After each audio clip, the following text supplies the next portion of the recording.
Chairman, पुरा धोंड्याचा महिना संपत आला, पण असं वाटलं नाही बा धोंड्याचा महिना आहे म्हणून. का बरं, काय धोंडे खायला मिळाले नाही का तुम्हाला? तसं नाही हो, पण महागाई जेवढी वाढली ना त्याच्यामुळं लोक आता धोंडेच घालीनात. तसं? पहिले काय धोंडे राहायचे हो?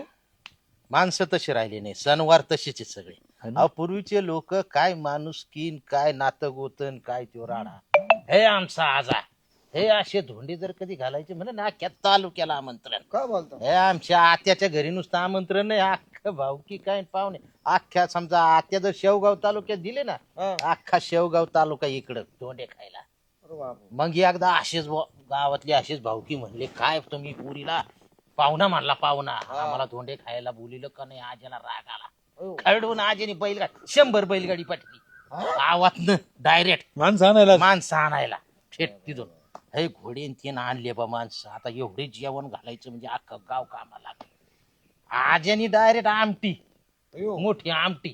आता आमटीला एवढ्या काढाय ते, पण आज्याचं एक नाही म्हणला, येरीतच टाकायची आमटी, त्याच्यातच करायचं सगळं कालून मारला आणि इंजन लावून आमटीवर काढायची. हा भावकीतल्या 2-4 लोकांनी आज्याला जरा आकळीलं म्हणून जमलं. मग म्हणले आमरस करायचं. बर. आमटी तर झाली म्हणली, आमरस काय करावं आजीने? काय? आजीने एवढा मोठा घरातला हौद वाड्यातला रिकामा केला.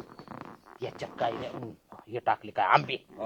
आजा नुसता अंडर पॅन्ट उतार खोचून उतरला ना त्याच्यात, इतका इतका हे आमरस, हे नुसत्या पायानेच का म्हणला. आता लोक वाड्याचं दार बंद केलं, अयो. येशीचं दार बंद केलं, लोक पाहुणे पळायला लागले. आज्याचा आमरस अगं बाया बाया. म्हणला नाही यायची जिरायची म्हणला. आजा गळ्या इतका आमरस हे पवत होय. आणि वाडा म्हणला आता लोक धरू धरू जेव घातले. आमटी खाय ना आमरस काय ते आपलं काय त्याच्याबरोबर पोळ्या बिळ्या कुरड्या, बिरड्या, भजी, लय. आणि ते धोंडे काय 1 दिवसाचे होते काय? 4 दिवस. बर. लोक म्हणजे नको नको म्हणून निम्मच पळून गेले शेवगावला बरं का. पण चेअरमन एवढा मोठा ताट आणि आजन तुमचं काय आम्हाला बोलवायचं ना तुम्ही पण आता अरे धोंडे पुढे बिंडे. पण आज्याचा नातू हा. आमच्या बी नाही का, आम्ही बी आता धोंडे जेव घातले आमच्या हा. मोठ्या भावाच्या पुरीची जावई सगळे. हा. आजच्यासारखाच आम्ही उपक्रम केला. हे मोठे दिघीचे म्हणजे काय म्हणते कडायच्या कडाय आमटे लोक आश्चर्य काटाळला म्हणला, खाऊ गेले काय म्हणते याला, खवाटे गेले म्हणला. आपलं नवीन पोकलँड आलो ते मोठ्या दांडीचं का बोमचं? तेच घातलं कडे. हे गारा गारा गारा गारा गारा, हे गारा गारा गारा गारा गारा, हे आमची आमटी. मग काय अहो अख्खा म्हणजे 10 किलोमीटर वर सुद्धा आमटीचा वास होता. मग ते कुरड्या पापड ते तळायला तेलाचं टँकर अख्खं टँकर. टँकरच ते कुरड्या भजीन ते तळायला. ट्रॅक्टर मध्ये कुरड्यान भजे होते, ट्रॉली मध्ये. अयो.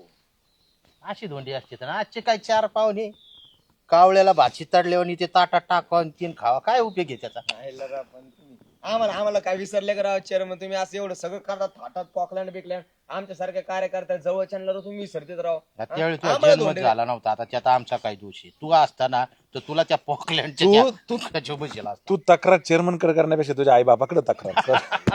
चेअरमन, हे असं मग. आता धोंड्यावरून परत आई बापांकडे जायचं, धोंडा खायचं म्हणून त्यांच्याकडे काय ओ, तक्रार एक काम करा, करायची? एक काम करा चेअरमन, ते राहिलं आता जाऊन द्या. हे नवीन पोर आलेत, यांना बी तुमचा थाट बाट कळायला पाहिजे. एक नवीन धोंडा घालून टाका आता या वर्षी. आता आम्ही कसे धोंडे घालणार बा? काय आता काय आमचे ते सगळ्यांना धोंडे बिंडे खाऊ घातलेत. आता लईच असलं तर तुम्हाला धोंडे खायला मग आमच्या सासूरवाडीला जावं लागतं. आम्हाला काय कुठं खायचं?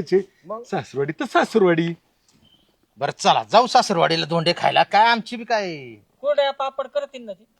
गांठ्या त्यांचे काय चौक आले. थोडा पापड काय तुला सकट तेला तळून काढते माणसं. अरे ते लई डेंजर माणसं. त्यांना म्हणलं मग कोरडा पापड माणसं सकट तळून वाढते तुला. आज आता काय आता चेअरमन सारखा जावं त्यांनी शोधला म्हणले ते बी कसे असते. बर, आता आपण चेअरमनच्या सासरवाडीला धोंडे खायला जायचं. जायचं. डन. मग कधी करायचं नियोजन? कधी करा. ह्या बघा आता किती वाजले? 8, 8:30 झालेत सकाळचे. करा फोन, 1-2 वाजेपर्यंत येतो म्हणा. आणि धोंडे खायचंच काही नाही. ते मी जर गेलो ना धोंडे खायला, हे असे 2-3 चोळे तर माझ्या अंगावर असे ताटाखाली वाटकावून लावते. वा वा वा वा वा. चेअरमनला ह्या काळात 2-3 तोळे म्हणजे काय सासरवाडी मजबूत. कडे हातात. अरे बापरे. नाही आपण तो सोहळा याची देही याची डोळा पाहू. परत कधी परत बघायला भेटत नाही. 2-3 तोळे ह्यात काळात हा मोदी साहेब मध्ये सोनं घेऊ नका आणि